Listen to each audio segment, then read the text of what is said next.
Welcome back to another video. So today we're going to be installing a rear sway bar on the E36 M3. We got some adjustable end links as well to go with it. So going over the parts here, we have Eibach sway bar, which is discontinued. They unfortunately don't make this anymore. And then we got some new adjustable end links from Turner Motorsports.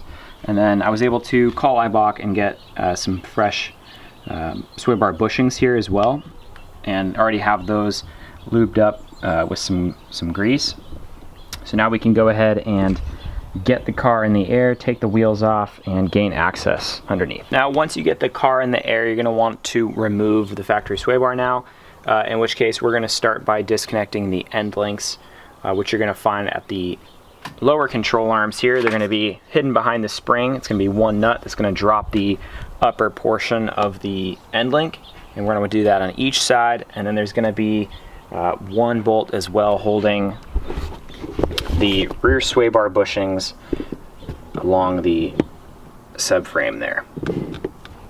Now, in order to make this process way easier, you're going to want to loosen and remove, if you can't, the bolts that hold the exhaust step in the rear. This allows you to move this down, farther down, so that you can slide the stock sway bar out and fit the new one in as well. Now, this is the comparison between both sway bars.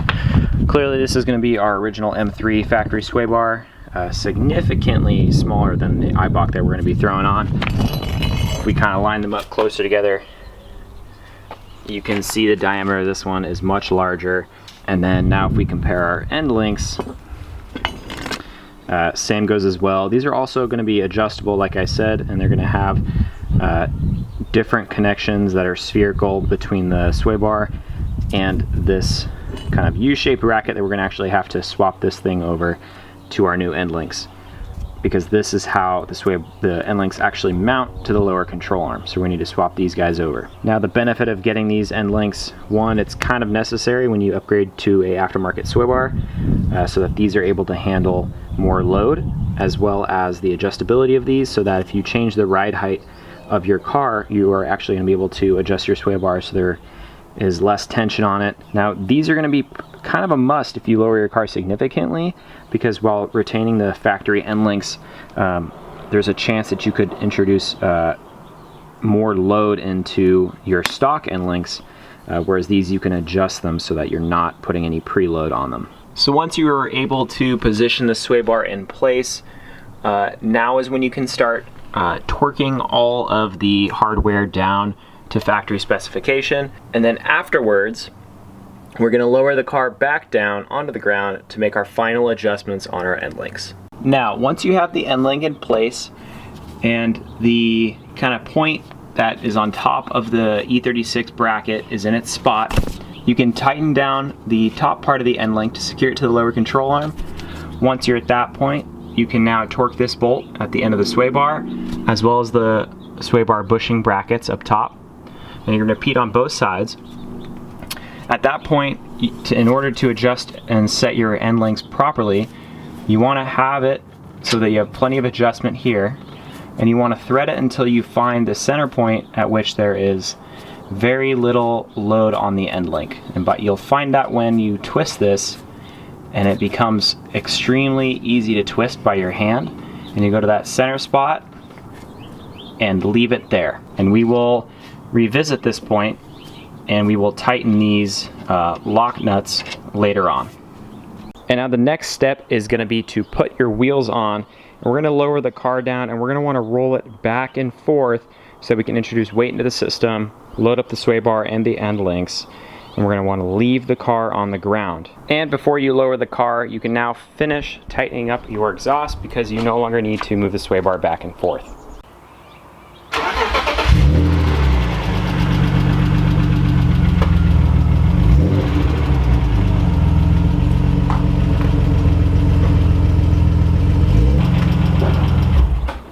So now that we've settled the suspension, we can get underneath, make sure that the adjustment on the sway bar end links is still at a relaxed position, and at that point then we can tighten those nuts.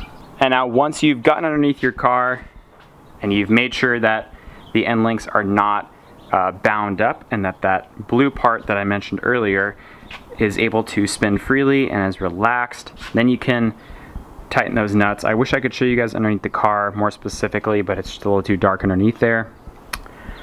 After you've tightened those lock nuts down on the end link, you can now put the car back down, bolt all your wheels back up, torque them, make sure everything is buttoned up and torqued to spec. I believe it is 20 foot-pounds for the Turner Motorsport end links specifically. I don't know about other brands. That is going to be pretty much it for the installation of the rear sway bar and end links. You can use this video related to any other make and model. Specific to E36, there's those little things like the way that the end link attaches to the lower control arm. But as far as adjustable end links goes, this is pretty much how you should set up your car. Now when you install this, when you install these end links, you're going to want to make sure you get your alignment rechecked. And when they do the alignment, make sure that they are taking into consideration those adjustable end links as well. Now that's going to pretty much sum it up for today's video. Thank you all for watching. I will see you all on the next one.